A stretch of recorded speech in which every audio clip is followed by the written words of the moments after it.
September 14th, 2023, a federal courtroom in Phoenix, Arizona. Trevor Milton, founder of Nikola Corporation, sits at a defense table. He is wearing a dark suit. He looks calm. He shouldn't be. The jury has been deliberating for days. The charges are devastating: wire fraud, securities fraud. The government's case is simple. Milton told investors his company had built the future of clean transportation.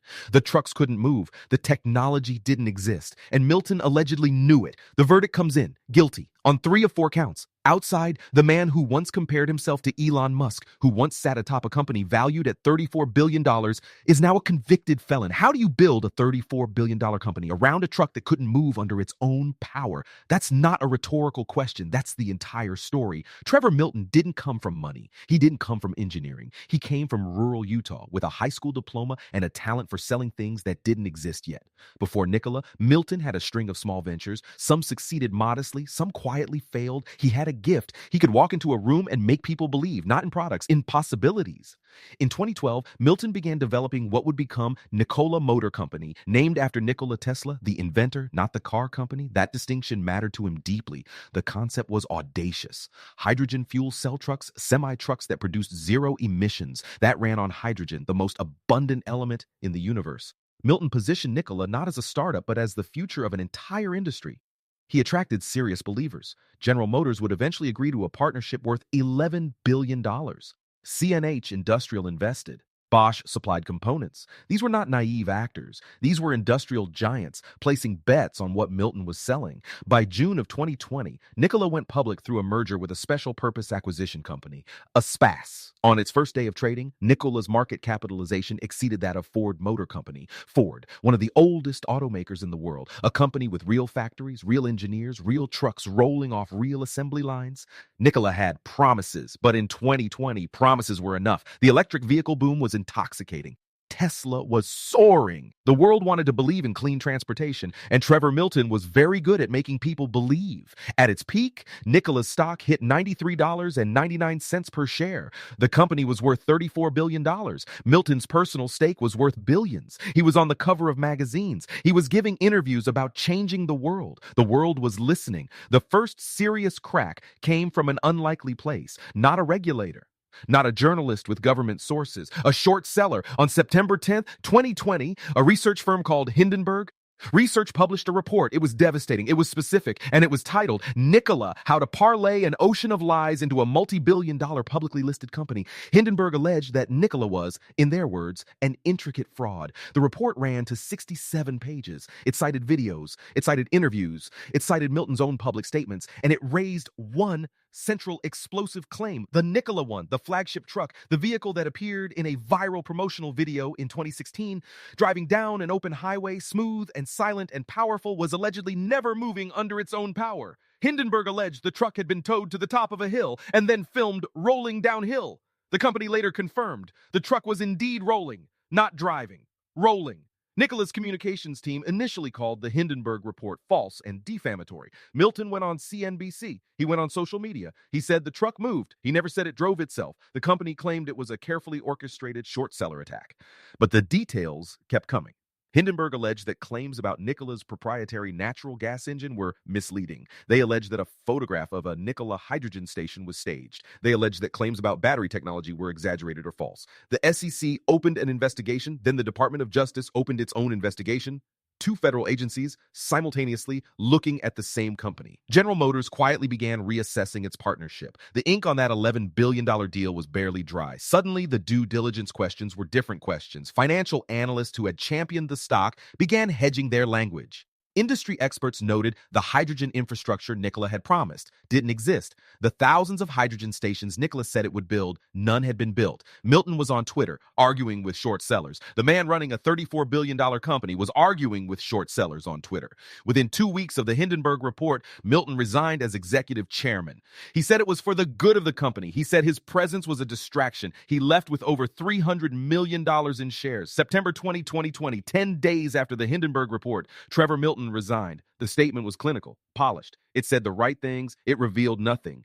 But behind the scenes, federal investigators were already building a case. The Department of Justice and the SEC were not asking whether the truck rolled downhill. They were asking what Trevor Milton knew, what he said, and when he said it. Court documents filed in 2021 would lay out the government's theory in brutal detail.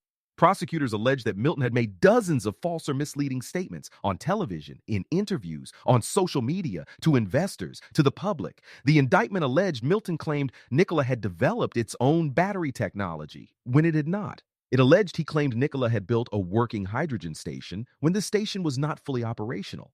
It alleged he claimed Nikola had produced revenue when the company had produced almost none. One allegation struck at the very heart of the company's mythology. Prosecutors alleged that Milton publicly claimed the Nikola One truck was, quote, fully functional when he allegedly knew it could not move under its own power. The truck, the centerpiece, the thing the whole company was supposedly built around. Milton pleaded not guilty. His defense argued that statements about an early-stage company are inherently forward-looking, that entrepreneurs describe visions, not finished products, that the line between optimism and fraud is genuinely contested terrain. That argument has worked before. It has worked for founders who oversold capabilities and delivered anyway. But Nikola never delivered. The timeline kept moving. The trucks kept not arriving. Meanwhile, the General Motors partnership quietly dissolved in November 2020. The $11 billion deal evaporated. No trucks, no factories, no fuel cell systems from GM, just a press release and a slow fade. Nikola's stock collapsed.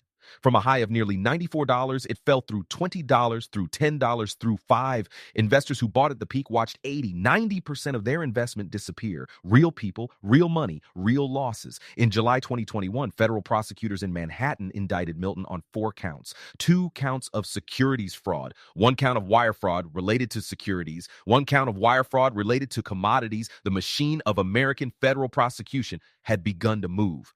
Trevor Milton has been convicted. The jury has spoken. The appeals are running. But here's what most people don't know. Nikola, the company, is still alive. It is still publicly traded. It has actually delivered some trucks, and there are people who still believe in it. So the real question isn't just what Milton did. The question is, what does it mean when the fraud is exposed and the company keeps going? Stay with us. On September 14th, 2023, a federal jury in Phoenix convicted Trevor Milton on 3 of 4 counts. Guilty of 2 counts of securities fraud, guilty of 1 count of wire fraud, acquitted on 1 count of wire fraud related to commodities. His defense team called it a case of entrepreneur optimism, mischaracterized as crime. They vowed to appeal. On December 18th, 2023, Judge Stephen Logan sentenced Milton to 4 years in federal prison. Prosecutors had sought 9 years. Milton's team sought probation. The judge chose a middle ground. Milton was also ordered to pay restitution. The amount ultimately determined by the court was approximately $168 million. Court documents confirm this figure. His lawyers filed appeals arguing errors in jury instruction and evidentiary rulings. As of the time of this script, those appeals remain active. Meanwhile, Nikola Corporation had already faced its own separate reckoning with regulators. In December 2021, the company settled with the SEC for $125 million without admitting or denying the findings, as is customary. That settlement was striking. Nikola paid $125 million to resolve allegations that it had misled investors, and then it kept operating. The company brought in new leadership. Mark Russell had already become CEO after Milton's departure. The company refocused. It began actually delivering hydrogen fuel cell trucks called the Tree FCEV. By the end of 2023, the company had delivered a small number of trucks to commercial customers. The numbers were modest, far below original projections. The stock traded in the low single digits. The $34 billion valuation was a distant memory. But the trucks moved under their own power. For the retail investors who had poured money into Nikola at its peak, the settlement and the conviction offered little comfort. No individual payouts, no class action resolution large enough to meaningfully compensate losses. SEC settlements go to the agency, not always directly to harmed investors in full. The SPAC mechanism that brought Nikola public came under renewed regulatory scrutiny. The SEC proposed new rules around SPAC disclosures in 2022, citing cases exactly like Nikola's. Whether those rules will meaningfully change behavior remains genuinely contested. Hindenburg Research, the short seller who fired the first shot, was right about the core claim. The truck rolled downhill. The founder went to prison. The firm's reputation was cemented. General Motors wrote off its lost investment and moved on. A company generating $150 billion in annual revenue can absorb that kind of error. The smaller investors could not. Here's the uncomfortable truth this story leaves behind. Trevor Milton didn't invent a new kind of fraud. He perfected an old one.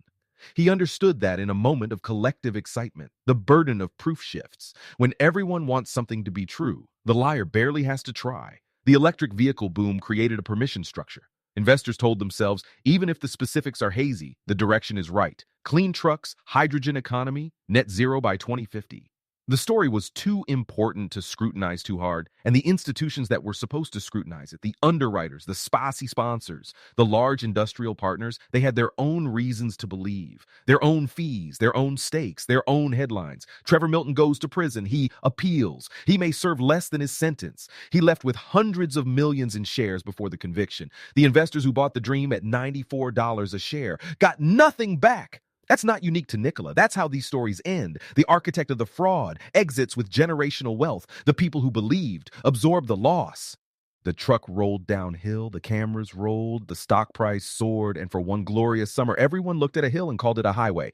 Here's the question I want you to answer honestly in the comments below. When General Motors, one of the most experienced manufacturers on earth, invested in Nikola after seeing the truck video, were they victims of the fraud, or were they complicit in promoting something they should have investigated more thoroughly? That's a genuine disagreement. Make your case below. If this kind of forensic breakdown of corporate collapse is what you come here for, subscribe. Because next, we're going inside the story of a different kind of fraud, one that fooled an entire country's banking system for over a decade. Don't miss it.